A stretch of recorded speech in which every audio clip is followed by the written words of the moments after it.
Selamat pagi, kita bersama lagi dalam ruang bicara yang dibawakan kepada anda tentunya di Bernama TV, dan sudah pastilah tumpuan kita masih lagi kepada PRU 15. Dan mungkin ramai pun sudah mengetahui bahawa parti-parti politik ataupun gabungan parti-parti politik yang akan bertanding dalam PRU kali ini pun sudah mula mengemukakan manifesto masing-masing, dan ianya merupakan sesuatu yang cukup penting sebenarnya kerana mungkin juga melalui manifesto inilah yang dikatakan mungkin akan menjadi antara faktor yang boleh menarik sokongan daripada pengundi-pengundi. Dan kita juga sudah pun tahu sebenarnya Barisan Nasional semalam telah pun melancarkan manifesto mereka, dan ianya juga merupakan sesuatu yang cukup menarik sebenarnya untuk kita bincang-bincang di ruang bicara ini. Sebab itulah kita memilih topik hari ini di ruang bicara, Padu Janji BN kepada Rakyat. Padu merupakan tema yang dipilih oleh Barisan Nasional, iaitu perancangan amal dan usaha. Dan kita ada tetamu yang cukup istimewa untuk berkongsi pandangan dan juga pendapat berkaitan dengan topik ini. Jadi kita ingin mengucapkan jutaan terima kasih kepada yang berbahagia, Datuk Muhammad Razlan Rafi, yang merupakan Ketua Penyelaras Media Komunikasi Barisan Nasional. Jadi Tok, apa khabar? Alhamdulillah, sihat Abang. Lama kita tak berjumpa kan. Alah, sibuk kempen masing-masing. Betul. Dan kepada anda yang sedang bersama kami ketika ini, seperti yang saya katakan, dan juga seperti biasalah, kalau anda juga ingin berkongsi pandangan dan juga pendapat berkaitan dengan topik yang kita pilih hari ini di ruang bicara, jangan lupa ada dua talian seperti biasa kami sediakan kepada anda, 0326979767 dan juga 0326979768.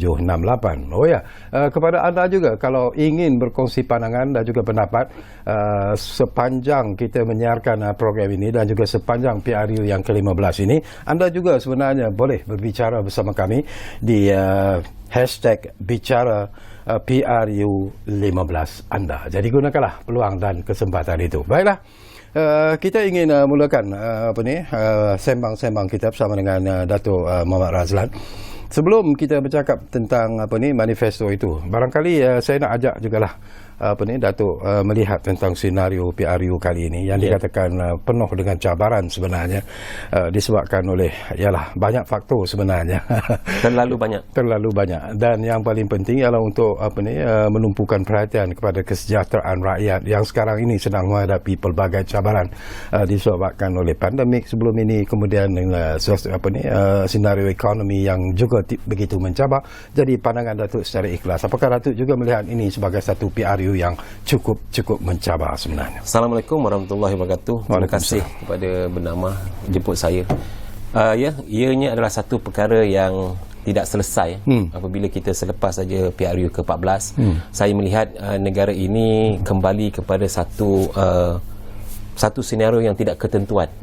Itu sebab Abang Syakawi, apabila kita menamakan tema kita kestabilan dan kemakmuran, ianya bersebab. Apabila kita melihat, apabila kita kalah pada PRU ke-14, kita berikan kuasa itu dengan tanpa ada kacau ganggu. So kita berikan kuasa itu, dan kita harapkan agar kerajaan yang sedia ada pada ketika itu dapat mengemudi kerajaan dengan baik. Tetapi apa yang kita lihat sebenarnya adalah kacau bilau politik, lompat-melompat. Anwar nak jadi Perdana Menteri, kuncu-kuncunya meneplak Tun Dr. Mahathir. Tun Dr. Mahathir nak mengekalkan Perdana Menteri, mengganggu gugat semua sistem kerajaan, yang akhirnya rakyat mendapat bencananya. So itu sebab apabila kita meletakkan kestabilan dan kemakmuran, kestabilan itu tidak pernah kita dengar untuk melihat kepada politik Malaysia ini stabil atau tidak. Kita letakkan kestabilan itu sebab kita nak menentukan bahawasanya siapa saja orang-orang yang terlibat di dalam mencacamarbakan politik negara pada sepanjang pegal ke-14 ini, kita tidak boleh pilih mereka lagi di dalam kancah politik hari ini. Itu yang kita cuba bagi penerangan kepada rakyat di luar sana, bahawasanya kestabilan ini penting. Dia melibatkan semua faktor manifesto yang kita nak janjikan, faktor penglibatan urus takbir di sudut perundangan dan juga pentadbiran sosial, dan juga apa saja perancangan yang kita nak buat, kestabilan itu penting. Dan kestabilan itulah sebenarnya yang kita nak bagi tahu rakyat bahawasanya ianya diwujudkan disebabkan kecacamarbaan politik yang diwujudkan oleh mereka. Dan saya harap kita dapat sama-sama sama-sama melihat kepada sebab, punca, kenapa dan bagaimana kita untuk sama-sama menyelesaikan masalah politik negara ini. Ya, cabaran ini amat besar. Rakyat pun hari ini tengah satu di dalam pemikiran yang confused. Siapakah yang bersalah? PN salahkan PH kerana manifestonya, PH menyalahkan PN kerana mereka lah yang menyebabkan negara ini kononnya salah satunya dibuat manifesto itu daripada mereka, dan juga mereka menyalahkan Dr. Mahathir pejuang kerana pejuang pada ketika itu adalah Perdana Menteri. Dan inilah sebenarnya yang senario terjadi dalam sepanjang kita menghadapi PRU penggal ke-14 ini. Itu sebab saya fikirkan bahawasanya kita kena ada satu istizam untuk kita sama-sama memilihkan satu kerajaan yang betul-betul boleh mencipta mandat rakyat. So itulah sebenarnya yang sepanjang kempen yang kita buat, termasuklah di Melaka dan juga di Johor, walaupun ramai yang tak percaya kita boleh menang besar di Melaka hari itu, tapi kita menang besar disebabkan apa? Kita tahu masalah rakyat. Masalah rakyat adalah pada ketika itu mereka dah langsung tidak percaya pada orang politik. Orang politik ni dia kata cakap je tapi janji macam-macam tapi tak buat. Kita dah bagi kuasa dulu, tema je ini kalilah. Ini kalilah, ini kalilah, ini kalilah. Ingat tak? Lepas ini kalilah kita bagi percubaan pada mereka, mereka mengkhianati mandat rakyat itu. Itu sebab apabila kita lihat ini semua berlaku, bermula di PRK Tanjung Piai, kita melihat bahawasanya ada ramai di antara pengundi yang fed up, yang tidak keluar mengundi. Yang akhirnya Barisan Nasional menang besar. Daripada turutan itulah sebenarnya menang disebabkan rakyat yang dulunya beri kepercayaan kepada Pakatan Harapan, di mana Pakatan Harapan itu di dalamnya ada PBBM yang bersatu, dan akhirnya mereka tidak percaya dah. Itu sebablah saya fikirkan bahawasanya kestabilan itu kita laungkan semenjak daripada PRN Melaka lagi. InsyaAllah kita akan dapat benda itu lah. Sebelum kita sentuh tentang manifesto, ada lagi satu persoalan juga yang saya ingin dapatkan pandangan daripada Datuk lah. Ini pun sesuatu yang diperkatakan agak serius juga di luar sana. Datuk bercakap tentang keutuhan UMNO itu sendiri, Barisan Nasional itu sendiri. Datuk juga sentuh tentang kecelaruan dan juga kestabilan. Ada yang memberi pandangan dan juga pendapat dan juga ingin tahu. Kita tahu bahawa menjelang PRU yang ke-15 ini, pemilihan calon-calon yang akan bertanding juga telah pun dibuat. Dan sesuatu yang mungkin agak memeranjatkan pengundi-pengundi ialah apabila ada orang-orang lama ataupun tokoh-tokoh lama dalam UMNO sendiri yang digugurkan daripada menyertai PRU kali ini. Apakah itu sebenarnya juga memberi impak ataupun kesan dari segi perpaduan UMNO itu secara keseluruhannya? Saya melihat perkara ini adalah pembaruan yang Datuk Seri Presiden lakukan. Sebagai pengurusi Barisan Nasional, beliau berani bertanggungjawab untuk melakukan perubahan di dalam Barisan Nasional. Kalau kita lihat, ianya bukan dah bermula daripada sekarang, ianya bermula daripada PRN Melaka. PRN Melaka kita meletakkan calon-calon yang baru. Sebanyak 80%. Di Johor kita letak sebanyak 70%. Di Melaka terbukti kehasilan dia. Hasilnya begitu memberangsangkan sehingga kita menang 3/4. Dan di Johor kita menang 2/3. So ini adalah formula yang mana rakyat menaruh harapan yang besar kepada Barisan Nasional. Dan inilah sebenarnya formula yang kita lakukan pada kali ini juga. Dan kalau kita kan bahawasanya ada di antara kumpulan-kumpulan yang kita tolak tepi, saya rasa tidak. Sebab ramai di antara menteri dan juga timbalan menteri di dalam kepimpinan Datuk Ismail Sabri masih lagi dikekalkan. So adalah 2-3 yang tidak dikekalkan disebabkan mungkin ada sebab-sebab faktor yang kita lihat untuk kita meneruskan kelangsungan kita pentadbiran ini, kita perlu ada satu perubahan.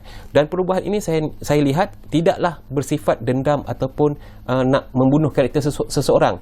Ianya bersifat kepada bagaimana kita nak meneruskan kelangsungan pentadbiran UMNO dan juga pentadbiran kerajaan yang kemudian hari akan mendapat satu keharmonian di antara semua pihak. Dan saya percaya ramai di antara orang yang melihat perkara ini dengan positif. Sebab kalau kita nak tengokkan contoh Datuk Syahidan Kasim, dia menjadi ADUN dan juga ahli parlimen semenjak tahun 1986. Betul. Dah terlampau lama. So kita bagi peluang lah. Seorang pemimpin yang baik, dia mestilah mencipta seorang pengikut yang baik. Dan juga dia mestilah mencipta lapisan pemimpin yang baik. So maksud saya sepatutnya kita tidak ada isu. Abang Syakawi tahu orang duk cakap kita wallet. Tapi sebenarnya apabila kita tengok wallet yang ataupun parti yang mengagungkan orang-orang lama ni, bagi pandangan saya itu tidak berlaku di dalam Barisan Nasional. Kita dah buat transformasi ini sudah lama sebenarnya, tetapi dimomokkan oleh pembangkang kononnya. Tetapi bagi pandangan saya, kalau kita letak dalam kertas statistik, semuanya adalah UMNO yang membuat perubahan ini secara berterusan. So saya ingat ini adalah satu perkara yang positif kepada ramai pihak, dan saya percaya ianya juga akan memberikan satu impak positif yang baik kepada rakyat untuk memilih kita. Okey, baik, kita tinggalkan dulu tentang isu-isu itu. Banyak lagi perkara sebenarnya yang ingin saya kongsikan bersama dengan Datuk, dan daripada jawapan yang Datuk berikan memberikan banyak ilham kepada saya sebenarnya untuk melontarkan banyak lagi persoalan. Tapi tak betul, kita tumpukan perhatian sekarang ini kepada manifesto yang telah pun dilancarkan oleh Barisan Nasional PADU ataupun Perancangan Amal dan Usaha. Dikatakan mempunyai 99 tawaran yang begitu hebat sebenarnya disediakan untuk seluruh rakyat Malaysia. Dan ada perkara-perkara menarik sebenarnya di dalam PADU ini. Antaranya adalah menghapuskan kemiskinan mutlak melalui skim bantuan pendapatan asas dan sebagainya. Tapi mungkin Datuk boleh perjelaskan antara isu-isu ataupun perkara-perkara penting yang ditonjolkan dalam manifesto Barisan Nasional ini. Dalam manifesto ini, cuma saya nak terangkan sedikit sebelum saya buka kepada intipati itu. Manifesto adalah satu perkara yang kita perlu buat untuk kita menjana negara ini sepanjang 5 tahun. Dia bukan macam bajet. Atau dia bukan macam Pakatan Harapan tempoh hari nak buat laksana 100 hari je. Masa PRU 14 tu dia nak laksana satu hari je. Itu pasal dia hanya maintain 22 bulan. So tapi manifesto Barisan Nasional ini yang kali ini, iaitu PADU, Perancangan Amal dan Usaha, ianya berintipatikan bagaimana kita nak guide kita punya masyarakat Malaysia ini untuk pergi ke satu tahap yang lebih maju dan juga sejahtera. Sebagai contoh, saya bagi tahu berkenaan dengan yang tadi tu, gaji di garisan kemiskinan. So gaji ini diletakkan kepada RM2,208. So setiap miskin yang mempunyai kurang daripada pendapatan seisi rumah RM2,208 ini, kita memutuskan untuk memberikan cukup gaji, kita top up. So katalah isi keluarga ada gaji RM1,208, kita akan top up RM1,000 setiap bulan untuk menjadikan dia RM2,208. Okey, kenapa RM2,208 ini? Ini adalah garis kemiskinan negara. Jadi orang di dalam Malaysia ini dapat hidup dengan perkara asas untuk mereka tidak memerlukan meminta bantuan di mana-mana lain, mana-mana pihak yang lain, agensi-agensi lain. So maksudnya hari ini apabila kita mengeluarkan semua rakyat Malaysia daripada kemiskinan tegar, so insya-Allah kita dapat mencipta satu senario keharmonian dan kesejahteraan untuk setiap isi rumah di dalam Malaysia. So ini perkara yang paling penting. Dia bukan macam bajet lah kan. Ini adalah satu perkara yang penting untuk kita mengeluarkan perkara-perkara ini, kemiskinan ini kepada negara yang duduk di dalam negara kita. Itu yang pertama. Kalau yang nombor dua, kalau kita lihat, kita ini nak mencipta satu negara berpendidikan tinggi. Ini semua orang nak. Semua orang berhajat, bercita-cita untuk melihat anak mereka mesti boleh menyambung pelajaran mereka ke tahap yang lebih tinggi. Jadi kita tahu halangannya. Dulu sebenarnya masa saya sendiri belajar, saya tak dapatlah SPM saya bagus, grade 1, tak dapat masuk universiti. Tetapi bapak saya kebetulan masa tu pencen, dan ada duit, kita dapat menampung kita punya pembelajaran, dan duit pencen itu digunakan untuk saya membayar pembelajaran saya. Itu sebab kita tubuhkan PTPTN. Ini kebertanggungjawabkan Barisan Nasional. Kita buat tabung PTPTN. So lepas kita buat tabung PTPTN, semua orang boleh belajar dengan duit tabungan itu. So selepas itu kita buat teruskan perancangan kita untuk menjadikan negara ini berpendidikan tinggi. Kita buat yang ini. Kita offer kepada semua rakyat Malaysia bahawasanya di bawah B40 kita akan menawarkan pembelajaran percuma. Ini penting sebab pembelajaran ini adalah satu pelaburan jangka panjang. So pelaburan ini sudah tentunya akan mengeluarkan setiap seisi rumah itu daripada kemiskinan dengan ilmu. Dan saya percaya ini akan dapat kita terjemahkan dengan duit yang kita ada. Kita ada buat perangkaan sebanyak 350 ribu orang kita bagi 10,000 satu tahun, kemungkinan kita akan habiskan lebih kurang 3.5 bilion saja untuk kita menampung golongan B40 ini mendapat pembelajaran yang baik. Itu yang lainnya. Yang lagi satu berkenaan dengan paperless. Kita tahu Abang Syarkawi, dulu kita dah buat masa PKP ada banyak masalah berkenaan dengan peranti-peranti gadget ini untuk anak-anak kita belajar. So kita sedar perkara ini. So untuk kita meneruskan pembelajaran ini, kita minta untuk setiap golongan yang B40 ini akan dapat laptop percuma.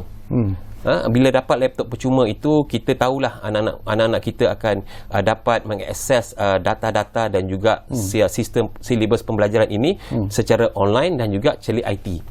So ini adalah satu perancangan holistik yang bagi pandangan saya kita menuju kepada negara berpendidikan tinggi. Tapi mungkin izinkan saya mencelah sedikit tu di sini tentang sistem persekolahan tanpa buku ni. Apakah Datuk secara ikhlas melihat bahawa in terms of facilities, in terms of kemudahan yang ada sekarang ini di sekolah-sekolah terutamanya di luar bandar, apakah itu boleh dilaksanakan sekarang? Kita dah buat plan pembangunan digital.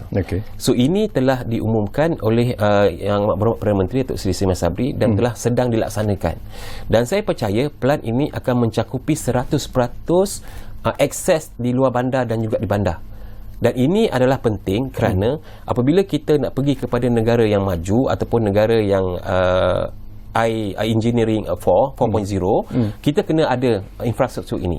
So alhamdulillah hari ini apabila kita dah melihat perancangan keseluruhannya, kita akan selesaikan installation ini dan juga fiber optik lah segala-galanya lebih kurang dalam masa setahun. So G5 akan kita cover semua satu Malaysia. So tidak ada masalah untuk kita menggunakan peranti ini untuk kita akses kepada pelajaran. Cuma mungkinlah ada orang cakap berkenaan dengan sistem kita slow dulu, guru-guru nak akses slow. Ini semua adalah disebabkan guru-guru tidak mendapat talian internet yang laju, dan juga ada di antara pembangunan di dalam sistem itu kemungkinan low standard. So kita kena samakan perkara ini untuk kita memberi akses kepada semua guru-guru kita di luar. Saya rasa ini boleh berlaku sebab di dalam negara maju, perkara ini semua adalah perkara yang normal, perkara yang biasa. Are we ready sebenarnya tu in terms of sistem pendidikan negara secara keseluruhan? Adakah kita bersedia untuk menghadapi situasi ataupun perubahan seperti apa yang dibentangkan dalam manifesto ini? Saya rasa dengan adanya digital handphone pintar, telefon pintar. Telefon pintar ini sebenarnya adalah satu gadget yang secara tak langsung mengajar setiap orang di dalam dunia ini celik IT. So bagi pandangan saya tidak timbul isu berkenaan dengan kita tidak tahu nak gunakan laptop atau guru-guru kita masih lagi tidak celik IT untuk menggunakan Microsoft Word atau PowerPoint. Itu semua sudah kita atasi dengan adanya telefon pintar ini. Dan alhamdulillah bagi pandangan saya semua ini telah diatasi dengan kemajuan teknologi ini. So apa yang Datuk Sheikh Hawi cakap tadi itu ianya adalah perkara yang telah kita melepasi, insyaAllah. InsyaAllah. Okey, baik, kita beralih sekarang ini kepada apa yang diinginkan oleh rakyat jugalah, iaitu kesejahteraan kehidupan rakyat. Tadi pun ada Datuk mention sebut sepintas lalu. Tetapi dalam usaha untuk memulihkan ekonomi negara yang sedang menghadapi banyak masalah dan juga cabaran sebenarnya, apakah yang dibentangkan dalam manifesto ini dalam usaha untuk membantu menghidupkan semula, merancakkan semula perkembangan ekonomi negara? Ada banyak di dalam manifesto ini. Kalau nak ikutkan ada 2-3 poin yang ada, setiap itu menunjukkan bagaimana kita untuk merancangkan ekonomi di dalam negara kita. Sebagai contoh, saya bagi satu contoh berkenaan dengan pemegangan share GLC. Kita akan hadkan pemegang share GLC ini kepada syarikat-syarikat yang mempunyai keuntungan yang tinggi. Jadi ini penting sebab kita untuk merancangkan ekonomi domestik, kita kena beri kepada syarikat-syarikat yang permain share ataupun saham ini di dalam negara kita untuk membeli ataupun mempunyai share-share ini yang akhirnya akan mendapatkan dividen kepada mereka dan keuntungan kepada mereka. Bukan hanya syarikat-syarikat kecil, mungkin individu juga akan terbuka untuk bermain share di dalam pegangan GLC ini yang kita dah lepaskan. Itu satu. Nombor dua, kalau kita tengok ada perkara yang amat penting dari sudut pertanian juga. Di dalam pertanian, hari ini kita telah offer kepada semua di luar sana bahawasanya kita akan membuka 6 lembah food security. Ini juga bukan hanya kita cerita pasal food security, ini juga akan merancangkan ekonomi negara. So kita minta JLC yang besar-besar ini, Felda terutamanya semua, untuk membuka 6 lembah untuk kawasan yang dijadikan penanaman untuk kita punya food security. Dan ini automatik akan memberikan ekonomi dalaman kepada pekebun kecil kita, kepada kita punya penggiat-penggiat pertanian ini akan berusaha untuk merebutkan peluang-peluang ini. Okey.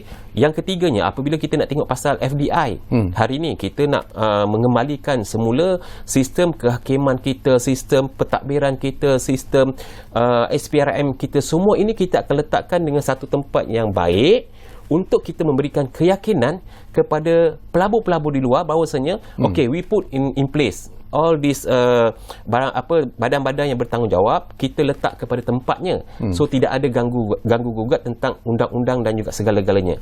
Kita dah stabil. So barulah pelabur-pelabur luar ini, foreign investor ini akan datang untuk melabur di negara kita. Abang Sawawi ingat masa Pakatan Harapan memerintah, mereka telah mencacatkan sistem ekonomi FDI ini. Okey, dengan apa? Dengan mereka membatalkan banyak projek-projek international, projek-projek mega. So ini telah menghilangkan keyakinan kepada negara luar untuk melabur di Malaysia. Itu sebab kita kena letakkan semula keyakinan stability ini untuk mereka datang melabur di Malaysia. So apabila kita ada perkara ini, insya-Allah diorang akan datang, dan ada banyak juga rancangan-rancangan kita untuk kita memberikan insentif sebagai macam contoh semiconductor hari ini. Sekarang ni semiconductor nak melabur di Malaysia, dan ada pekerja-pekerja kita kadang-kadang yang tidak mahir. So bagaimana kita nak buatnya? Ada juga di antara pekerja-pekerja wanita hari ini yang bila PKP hari itu dia tak nak bekerja, dah duduk rumah dah jaga anak dah. So kita waste of kita punya kepakaran. So ini semua kita akan gambling balik. Wanita yang nak bekerja pun kita akan tidak kenakan cukai. So semua dah dapat. So apabila perkara ini berlaku dengan tersusun, ini semua akan ekonomi kita akan naik, dan akhirnya kita akan dapat mengembalikan semula track record kita untuk membina negara kita yang penuh yang kuat dari segi sudut ekonomi. Okey, kita akan sambung lagi Datuk, semakin menarik sebenarnya. Tetapi kita akan berehat dulu buat seketika. Tapi sebelum kita berehat, kita ambil satu panggilan yang sudah pun ada di talian kita sekarang ini. Ramza dari Kelantan sudah pun bersiap sedia di talian kami. Assalamualaikum Ramza. Assalamualaikum. Waalaikumsalam. Ya. Saya ingin bertanya, saya ingin mendapat jawapan daripada ahli panel. Sebab sekarang ahli Parti UMNO pentingkan kestabilan politik. Ya. Jadi apakah pendapat ahli panel? Tolong jawab. Mana untuk menguatkan kestabilan politik, sebab pakatan atas kekuatan UMNO dan PAS adalah kekuatan induk yang memayung dan yang ini dan di atas segala gabungan parti. Apa pendapat panel supaya dikuatkan lagi gabungan antara parti PAS dan UMNO untuk kekuatan Melayu dan Islam? Apa pendapat ahli panel? Baik, terima kasih Ramza dari Kelantan. Satu lagi panggilan ada di talian kita sebelum kita berehat. Ridwan dari Pulau Pinang ada di talian kami sekarang ini. Assalamualaikum Ridwan. Waalaikumsalam. Ya, Assalamualaikum Tuan Sekawi dan ahli panel. Waalaikumsalam. Ya. Ini saya ingin bagi cadangan lah. Mengenai tadi ada ahli panel dah sebut lah mengenai mengaktifkan ekonomi. Saya cadangkan kalau kita untuk mengaktifkan lagi ekonomi projek-projek LRT di Pulau Pinang tu patutnya BN meneruskannya. Contohnya LRT. Yang kedua mengenai penjawat awam kan. Dulu ada bosku kan, dia buat kenaikan gaji tahunan kedua. 2 kali kenaikan. Patutnya BN yang manifesto kali ni dia meneruskan yang bosku buat tau. Supaya penjawat awam lebih percaya kepada BN. Sekian, terima kasih. Wassalam. Baik, terima kasih banyak-banyak. Ridwan dari Pulau Pinang. Menarik juga tu. Tapi tak apa, untuk fikir-fikirkanlah jawapan kepada persoalan-persoalan yang mereka bagikan. Kerana kita berehat dulu buat seketika. Anda jangan ke mana-mana. Kembali semula sebentar saja lagi bersama kami di Ruang Bicara yang kami bawakan kepada anda. Mana lagi? Tentunya Bernama TV. Kita jumpa lagi selepas ini.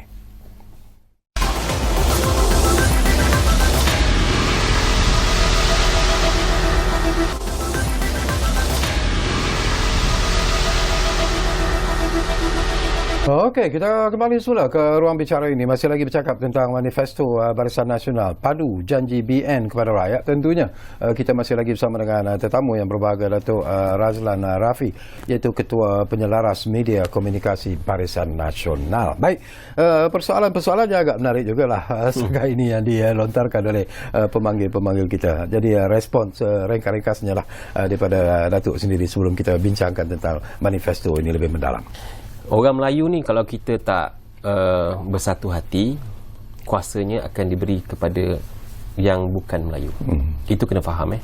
Itu sebab kita daripada awal UMNO Barisan Nasional konsisten nak buat kerjasama dengan PAS, dan sehingga ke akhir kita lebih kurang 2-3 hari sebelum penamaan calon sebenarnya PAS menolak lamaran kita. Bukan pertama kali dia menolak lamaran kita. Daripada Melaka pun kita offer, daripada Johor pun kita offer, tetapi mereka menolak lamaran kita. Bagi pandangan saya, ianya adalah perkara yang dah lepas. Usaha untuk kita melihat orang Melayu bersatu di bawah satu bumbung muafakat nasional, perkara itu telah digagalkan disebabkan perebutan kuasa ataupun perebutan kursi dan juga ahli-ahli parlimen. So bagi pandangan saya, kita usahakan yang terbaik lah. Kalau tidak ada Barisan Nasional selagi seperti dominan, orang Melayu tak bersatu hati untuk menyokong Barisan Nasional, apabila kita pecah-pecah nak sokong Perikatan Nasional, kita tidak akan dapat satu kerajaan yang stabil dan dominan. So saya harap abang yang tadi bertanya itu, saya memang mengharapkan satu gabungan di antara PAS dan Barisan Nasional. Tetapi apa nak buat, kita dah usaha sampai ke peringkat akhir, tak nak, tapi kita kena teruskan agenda pembangunan negara dan juga ummah ini. Itu sebab di dalam manifesto kita meneruskan agenda Darul Quran. Darul Quran ini adalah untuk mewujudkan universiti yang celik Quran, mengkaji Quran, mewujudkan tahfiz. Inilah semua perkara-perkara yang kita buat ada dalam manifesto. So itu jawapan saya, bang. So saya minta maaf sangat. Saya merayu juga kepada orang Melayu hari ini, cubalah bersatu hati, kita jangan pecah-pecah. Undi Barisan Nasional untuk kita mewujudkan satu kerajaan yang betul-betul kuat dan kita membela juga ummah ini. Yang soalan kedua tu berkenaan dengan kelangsungan kelangsungan jaringan. Ini juga sebenarnya kita dah janji pun dalam itu, apabila kita menjanjikan untuk meneruskan jaringan pengangkutan train ini ke seluruh negara.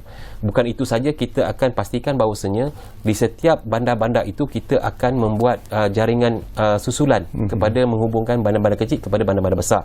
So dekat Pulau Pinang itu, saya mengharapkan agar kerajaan negeri memberi kerjasama untuk kita melaksanakan pembangunan ini. Dan saya lihat di dalam Pulau Pinang itu, kita tidak pernah mengenepikan mana-mana pihak pun. Dekat Pulau Pinang, walaupun DAP pegang berapa lama pun, kita tetap membuat jabatan kedua. Walaupun jabatan ketiga tu rasuah lingua eng tu masih ada, dia makan rasuah tu pasal kita tak dapat buat jabatan ketiga itu, tetapi kita teruskan projek-projek pembangunan di setiap kawasan pelusuk di dalam negara kita. Justru itu saya mengharapkan agar kita lihat kepada bagaimana kerajaan Barisan Nasional ini dari dulu sebenarnya kita tidak menanaktirikan mana-mana pihak atau mana-mana negeri. So itu terpulang kepada pentadbiran negeri masing-masing bagaimana mencorakkan atas budi bicara mereka lah. Dia juga bangkitkan tentang gaji kepada penjawat awam. Ini menarik. Sorry, saya nak jawab. Ini menarik. Sebab masa bosku dia buat janji manifesto pada PRU 14 itu adalah untuk memberi 2 kenaikan kepada penjawat awam. Dan perkara itu sudah dibuat, bukan hanya janji, ianya telah dimaktubkan di dalam bajet pada ketika itu. Dan apabila kita kalah, yang saya tak faham ialah, saya tahu Pakatan Harapan ini dia cukup berdendam dengan penjawat awam. Dia tak suka dengan penjawat awam yang bekerja untuk membangunkan negara. Dia ada skeptikal. Setiap penjawat awam tu dia ada skeptikal. Dia ada ini korang ni orang lain, korang ni tak betul, tak kompeten lah buat kerja. Ini pemikiran Pakatan Harapan. Itu sebab mereka batalkan kenaikan 2 tangga gaji ni. Walhal benda tu dah diluluskan di dalam kerajaan dan kerajaan jatuh, mereka gagalkan perkara itu. So penjawat awam semua kena sokong kita lah. Ini adalah perkara bajet. Perkara bajet ni bagi pandangan saya, Barisan Nasional sering kali meletakkan penjawat awam ni dekat dengan hati mereka. Dan saya percaya setakat 2-3 tu kita nak buat, insya-Allah kita boleh buat di dalam bajet. Duit kita cukup. Okey, kita kembali tentang berkaitan dengan manifesto Barisan Nasional ini. Kita tahu Datuk, ya, negara sekarang ini sudah pun beralih kepada apa yang disebut sebagai digital economy, gig economy. Jadi apa sebenarnya yang dibentangkan dalam manifesto kali ini dalam usaha untuk menjamin bahawa rakyat akan mendapat faedah sewajarnya ekonomi pada peralihan ke digital economy dan juga ke gig economy ini? It's a new business. New business ni kalau kita lihat macam Grab, services business lah, kita offerkan services business. Itu adalah dari segi sudut bisnes. Kerajaan selalunya dia akan meletakkan dasar untuk membantu mereka-mereka ini untuk membesarkan mereka punya perniagaan ataupun golongan yang bekerja. So di dalam sudut perniagaan, kita biasanya akan meletakkan grant-grant yang seperti kita janjikan, grant-grant untuk kita meningkatkan pekerjaan digital ini. Itu yang pertama. Yang dua, gig sini ataupun penghantar-penghantar Grab ataupun pekerja-pekerja yang tidak mempunyai gaji tetap. Kita dulu ada orang abang-abang teksi kita, masalah kita, saya ni tiap-tiap hari dapat duit RM100 tapi tak boleh letak bank. So kita faham benda ni. Itu sebab kita offer mereka untuk mendapat pinjaman. Pinjaman kepada mana-mana badan bank untuk mereka membeli rumah, membeli kereta atau melangsungkan mereka punya kehidupan. So itu di antara perkara-perkara yang kita offer di dalam janji kita. Satu lagi aspek juga tentang anak-anak muda sendiri, merungut tentang kesukaran untuk mendapat kerja dan sebagainya. Jadi apakah dalam manifesto ini juga ada menyebut tentang untuk menyediakan peluang-peluang pekerjaan kepada anak-anak muda kita? Kalau kita tengok apa yang kita gariskan, macam saya cakap tadi, berkaitan dengan pertanian, berkenaan dengan pembangunan kita punya rebutan di dalam share kita dan gig kita punya, ini semua adalah untuk anak-anak muda. So apabila kita menceritakan tentang peluang pekerjaan, sudah tentunya apabila kita membuka ruang ekonomi ini, pekerjaan itu akan banyak. Tapi saya nak bagi tahu kenapa kita ada formula untuk merancangkan ataupun memberi offer kepada anak-anak muda sebagai pekerjaan ini. Ingat tak kita buat Razak Exchange? Ingat tak kita buat high speed rail? Ingat tak kita buat LRT? Ingat tak kita buka? Ini semua adalah peluang-peluang pekerjaan yang kita dah buat sekian lama. Apabila kita merancang perkara ini, sudah pastinya kita akan menghebatkan lagi pekerjaan-pekerjaan untuk anak muda direbutkan. Itu sebab kita akan teruskan perkara-perkara ini di dalam manifesto kita, dan kita rasa peluang-peluang inilah yang kita akan berikan peluang pekerjaan kepada anak-anak muda. Dan kita jangan retorik. Dulu masa Pakatan Harapan melaksanakan janji 1 juta peluang pekerjaan, mereka bukannya mewujudkan peluang pekerjaan, mereka membuang orang peluang pekerjaan. Penjawatan awam 120,000 dibuang begitu saja. SPAT, kalau ingat SPAT kita tutup, orang tu tak bekerja. Lepas tu peniaga-peniaga yang sepatutnya mendapat geran-geran untuk memulakan perniagaan, itu pun tak ada. Hari ini kita tetap lagi, kita bagi lagi janji kita untuk kita beri geran-geran kepada anak muda untuk memulakan perniagaan. So ini semua yang mereka rosakkan pada ketika itu. So saya percaya apabila mereka rosakkan pada ketika itu, ada lambakan orang yang tak bekerja bila keluar belajar. Tetapi saya percaya hari itu kita dapat kadar pengangguran negara ini amatlah sikit, kurang daripada 4%. So alhamdulillah, setiap graduan yang keluar ini, insya-Allah kita akan adakan prasarana kerja untuk mereka. Saya tertarik hati tadi Datuk sebut tentang memberi potongan sepenuhnya cukai pendapatan selama 5 tahun kepada semua wanita yang kembali ke alam pekerjaan setelah berehat daripada kerjaya. Tetapi saya juga ingin dapat pandangan Datuk, satu lagi perkara yang bentangkan dalam manifesto ini ialah memberi potongan cukai pendapatan sebanyak 2%, khususnya kepada kelompok M40 dengan julat pendapatan RM50,000 hingga RM100,000 setahun. Tapi ini mungkin satu cadangan yang menggembirakan golongan ini, tetapi ada juga yang mengatakan bahawa tidakkah itu akan memberi impak ataupun kesan dari segi pendapatan negara, terutamanya melalui tax, cukai seperti ini. Ya, impak dia penyebatan pertengahan ni yang saya tengok ialah RM1,000 lah. Lebih kurang dalam RM1,000 mereka dapat pengurangan pendapatan RM50,000 ke RM100,000 itu. Tetapi kena faham bahawasanya apabila kita memberikan pengurangan cukai kepada mereka, mungkin income kita tak dapat, tetapi kita menggalakkan pusingan domestik ekonomi itu di dalam negara. Mereka ada lebihan duit untuk berbelanja, dan inilah sebenarnya yang kita buat sekian lama. Apabila kita bagi BRIM, kalau ingatkan, kenapa kita bagi BRIM? Dulu kita bagi BRIM ini sebab apabila kita bagi brief ini, dia akan merancakkan ekonomi di dalam kawasan itu. Tanjung Piai contoh, saya nak ulang kali Tanjung Piai ni. Tanjung Piai ni, saya pergi kedai-kedai makan, saya tanya dengan macam mana menjaga. Menjaga tak ada bang. Kenapa? Dulu diorang datang juga makan 2-3 kali sebulan, satu keluarga bawa. Tetapi sekarang ni satu kali pun tak boleh. Kerana apa? Kerana tidak ada duit 1,200 itu setiap isi keluarga yang menerima brief itu, dan mereka tidak ada lebihan duit belanja untuk merancakkan ekonomi domestik itu. Itu sebab duit ini kita tak boleh simpan. Kita kena ambil cukai yang cukup untuk kita belanjakan untuk dalam negara. Dan lebihan yang itu kita beri peluang kepada rakyat untuk menghidupkan domestik ekonomi. So saya bagi pandangan saya, kita dah buat anjuran ini dan saya percaya ini dapat dijadikan sebagai formula, kerana ini akan merancakkan ekonomi dalam negara dan juga pendapatan negara tidak terjejas. Baik, satu lagi isu juga yang dimainkan. Memang selalunya lah bila kita bercakap tentang manifesto akan ada tawaran yang begitu menarik. Malah pernah dikatakan pada satu ketika menjanjikan bulan dan bintang dan apabila tidak dapat dilaksanakan mereka mengatakan bahawa manifesto bukanlah kitab dan sebagainya. Tetapi dari segi untuk aspek ini, dari segi pendirian Barisan Nasional sendirilah Datuk ya. Kita bercakap tentang pengundi-pengundi muda, kita bercakap tentang golongan pengundi-pengundi atas pagar khususnya. Bagaimana untuk mempengaruhi dan meyakinkan mereka bahawa sesungguhnya lah Barisan Nasional melalui manifesto yang dibentangkan ini sebenarnya akan memberi manfaat kepada golongan ini. Ialah kita faham bahawasanya ada batasan di dalam politik ni. Kita nak berjanji pun kita kena ada data macam mana kita nak melaksanakannya.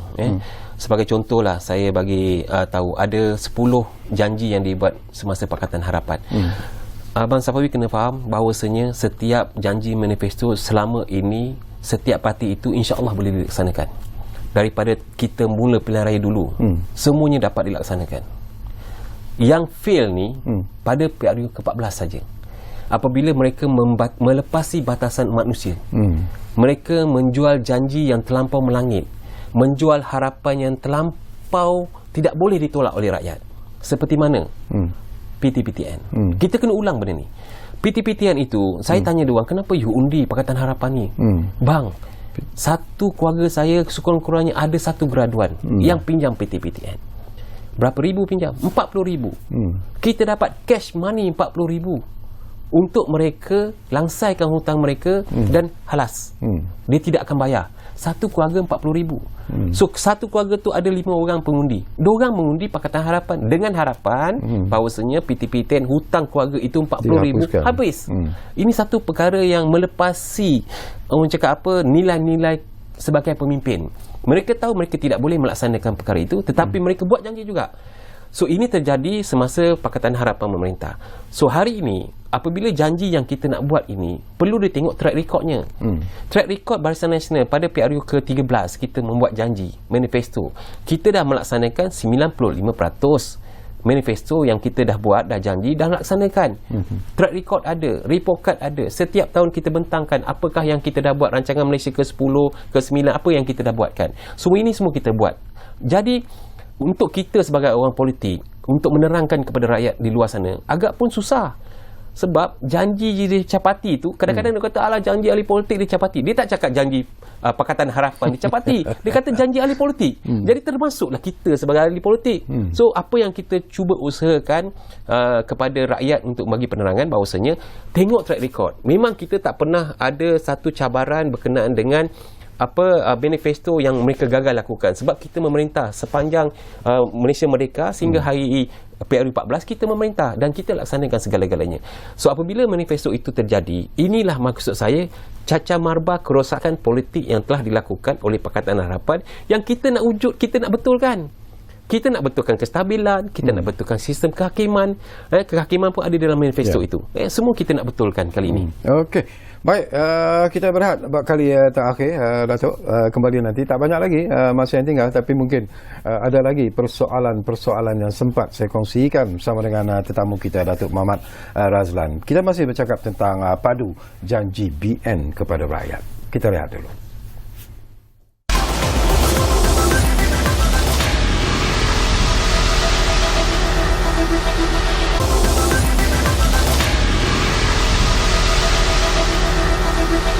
Well, terima kasih kalau anda masih lagi menumpukan perhatian bersama kami di ruang bicara ini.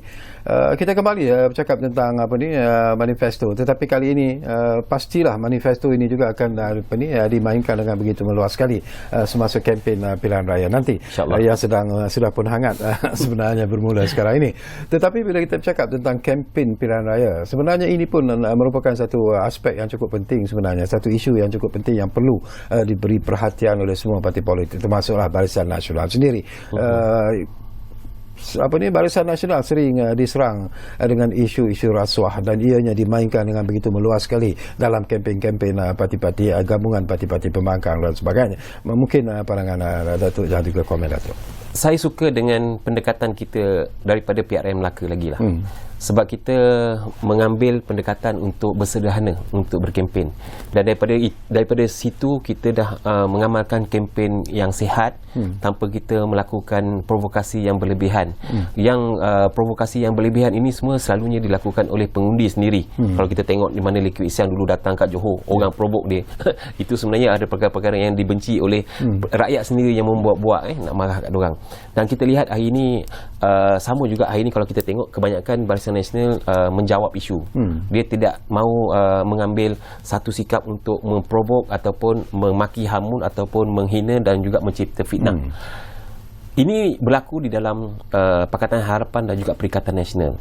Mereka tiap-tiap hari melakukan perkara-perkara yang sama tanpa memikirkan bagaimana untuk memacu negara ini dengan formula-formula yang berkesan. Itu sebab apabila kita melihat di dalam ceramah mereka, seringkali mereka akan melakukan perkara-perkara yang sama. Fitnah, hasud. So perkara-perkara ini bagi pandangan saya, kita dah letak satu sistem kehakiman kita yang tinggi.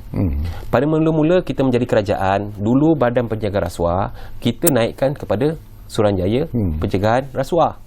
Dan juga kehakiman dulu hakim-hakim yang dilantik, kita ada satu tribunal untuk melantik hakim. So apa yang Pakatan Harapan buat hari ini, dia meletakkan kuasa segala-galanya untuk melantik siapa yang dia nak. Itu pasal Latifah Koya dekat situ ini. So apabila dia buat macam tu, hari ini dia takut. Sebab dia tengok kita boleh buat macam tu, nanti Barisan Nasional buat macam tu. Okey, itu sebab dia tak meletakkan keyakinan kepada sistem kehakiman kita. Sebab mereka yang buat. Bagi pandangan Barisan Nasional, kita apa saja kes-kes yang terjadi atau berlangsung, kita memberi kepercayaan kepada sistem kehakiman kita untuk melaksanakan perkara-perkara kehakiman. Itu sebab sepatutnya rasuah ini tidak perlu untuk kita gebar-geburkan umpamanya ianya adalah satu parti. Ianya adalah individu yang dituduh kemungkinan political prosecution, kemungkinan dibenci, dijadikan kes, dilaporkan perkara-perkara ini. Ini adalah tindakan-tindakan yang bersifat individu, tidak bersifat kepada parti. Kalau kita nak cerita pasal parti, saya boleh cakap juga takkan muda itu adalah rasuah. Muda ini dia punya dia punya pemimpin dia, Syed Saddiq ini didapati mengambil duit 1.1 juta di dalam akaun muda dalam masa beliau sudah tidak ada jawatan ketua. Sama juga dengan Lee Nguyen hari ini ada rasuah. Dan paling jijiknya hari ini kalau kita nak cerita pasal berkempen secara teruk, DAP-nya pemimpin hari ini didapati bersalah dan nak dipenjarakan disebabkan isu rogol. So tolonglah kita nak membina negara ini kepada satu tahap yang lebih tinggi. So kita berhentikan kempen-kempen yang menghasut ini sepatutnya, dan kita pergi kepada tawaran yang apa yang kita nak buat. So insya-Allah kalau kita sama-sama di padang yang rata, kita berkempen tentang tawaran-tawaran kita, rakyat akan menilai insya-Allah. Satu lagi isu juga yang dimainkan dengan begitu meluas, selain daripada di kempen-kempen pilihan raya ini, ianya juga dimuatkan dengan begitu meluas juga di media sosial khususnya lah. Ini tentang, kita tahu bahawa ada yang mengatakan bahawa mungkin walaupun Barisan Nasional kali ini bergerak secara solo dalam PRU yang ke-15 ini, mungkin Barisan Nasional akan gagal untuk membentuk kerajaan. Dan ada yang juga memberi pandangan dan juga pendapat mengatakan bahawa kalau inilah situasi yang berlaku, dikatakan Barisan Nasional dalam jajaran politik yang baru akan bergabung dengan PH. Sejauh mana betul? Bagi pandangan saya, ianya tidak betul sama sekali. Ini pandangan saya, dan saya tak pernah dengar pun di politisi itu kita akan membuat jajaran baru ke jajaran ni. Kalau nak tanyakan berkenaan dengan gabungan ini, yang paling tak yakin adalah Tan Sri Muhyiddin Yassin. Pada awal lagi dia nak mencuba untuk buat kemah besar, kerana beliau tahu bahawasanya mereka tidak dapat menubuhkan kerajaan dengan Perikatan Nasional. Sama jugalah dengan Pakatan Harapan. Mereka tahu bahawasanya hari ini mereka juga tidak akan dapat menubuhkan kerajaan kerana mereka tidak bersama dengan GPS. Barisan Nasional simple. Kita yakin bahawasanya kita akan menubuhkan kerajaan di dalam PRU yang ini. Dan kita yakin bahawasanya rakan kita di Sarawak akan bersama dengan kita untuk bersama-sama dengan kerajaan kerana musuhnya adalah PN dan PH. PN dan PH ini bertanding di Sarawak. BN tak bertanding di Sarawak. So, sudah tentunya gabungan persahabatan kita, iaitu GPS itu adalah sahabat kita bersama dengan satu Barisan Nasional dahulu akan bekerjasama dengan kita untuk menubuhkan kerajaan.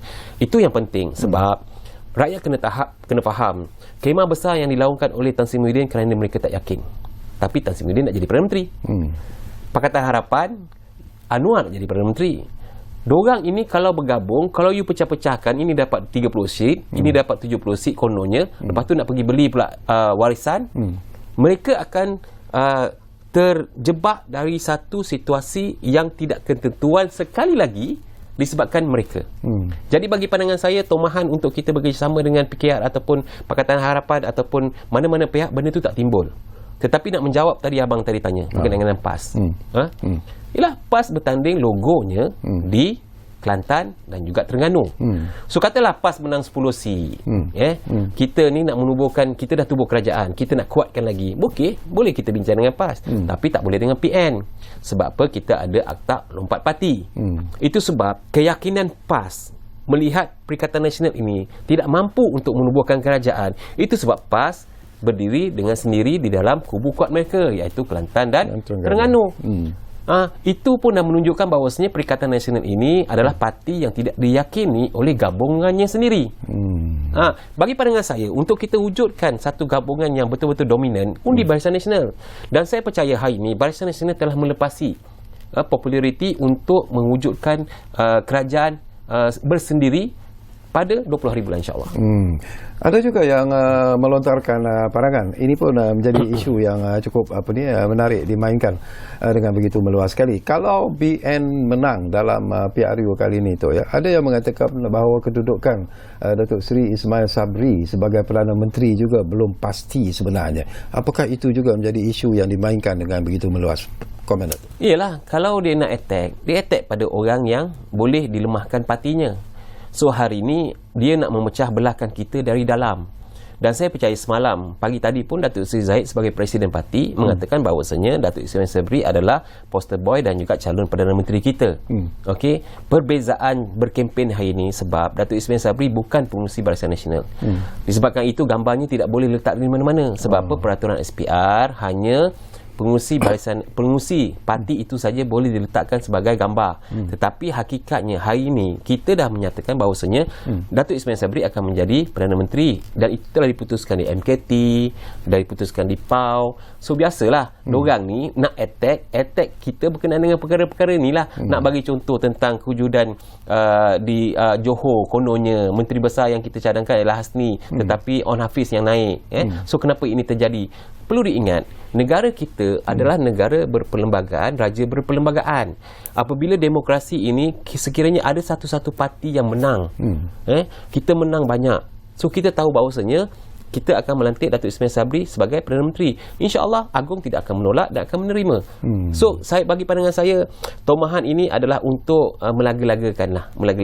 Diorang cakap lah, undi BN akan dapat Zahid Hamidi sebagai Perdana Menteri. Cuma dia nak momok-momokkan tu. Saya nak nyatakan, diorang faham tak? Diorang undi PH tu akan dapat Anwar Ibrahim. Dan diorang tahu bahawasanya ramai yang akan tolak PH. Sebab apa? Kegagalan mereka 22 bulan. Tahu ke diorang kalau undi PN itu sama juga dengan undi dapat menteri-menteri di dalam PH. So sama je diorang ni. Sama je.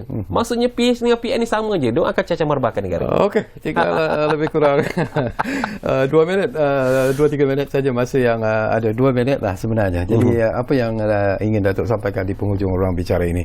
Nak menyentuh tentang manifesto dan juga menyentuh seruan kepada pengundi-pengundi supaya melihat manifesto ini secara serius sebenarnya. Manifesto ini adalah satu janji kepada rakyat jelata untuk kita memacu negara kita 5 tahun yang mendatang. Jadi ini bukanlah perkara yang enteng untuk kita teliti. Ini adalah perkara yang berat, yang serius untuk sama-sama kita melihat kepada bagaimanakah negara kita akan diletakkan 5 tahun. Jangan kita fikir 14 hari ini, tomahan ini akan menghantui kita untuk memilih mana-mana parti yang menaburkan janji kosong. So saya harap dengan penjelasan yang saya tadi, saya harapkan sangat undi setiap orang di rakyat Malaysia ini untuk kita sama-sama mewujudkan negara yang stabil dan juga menuju kemakmuran yang jitu. Kalau kita tak dapat mewujudkan negara yang stabil, masih lagi kita nak berpecah-pecah mengundi PN atau PH, dua-dua ni tidak dapat memberikan kerajaan yang stabil kerana mereka berdua ini dua-dua nak jadi Perdana Menteri dan mereka akan berebut sesama mereka dan akan ada tikam belakang sesama mereka dan ada di antara mereka yang akan mungkin akan memainkan politik lompat-melompat dan segala-galanya untuk menceritakan berkenaan kuasa. Pilih Barisan Nasional, kita akan wujudkan negara yang stabil dan kemakmuran. Baik, terima kasih banyak-banyak kepada Datuk Muhammad Razlan Rafi kerana sudi bersama kami di ruang bicara ini dan secara peribadinya saya seronok jugalah sama-sama dengan Datuk dan kita harap ini bukan kali pertama tu ya. Selepas ini mungkin kita boleh duduk lagi untuk bercakap banyak lagi isu terutamanya menjelang PRU yang ke-15 nanti.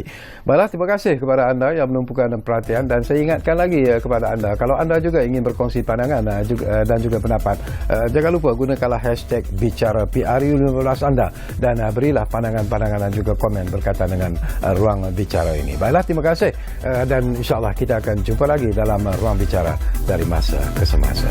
Kita jumpa lagi.